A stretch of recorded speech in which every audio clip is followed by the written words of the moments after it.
Allez déposer des amendements, un amendement pour traduire tout cela devant les parlementaires, qui sera repris, j'imagine, dans le texte final budgétaire transmis au Sénat. Alors, il sera proposé à l'Assemblée nationale dans le cadre du PLF, du projet de loi de finances. Voilà.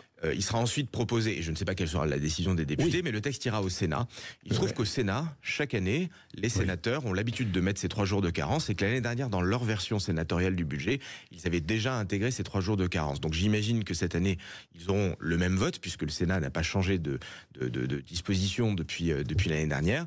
Et je pense qu'à la fin des fins, on aura un vote parlementaire sur ce sujet. J'ai quelques questions à vous poser. On a un vote parlementaire, mais on aura aussi un sentiment populaire. J'ai lu avec attention un sondage ILAB hier qui montrait que 67% des Français étaient favorables à l'alignement du jour de carence et 60% étaient favorables à une baisse de la prise en charge à 90% en cas d'arrêt. Et donc, je pense que c'est une mesure qui est attendue par beaucoup de Français pour mettre de l'équilibre dans le système.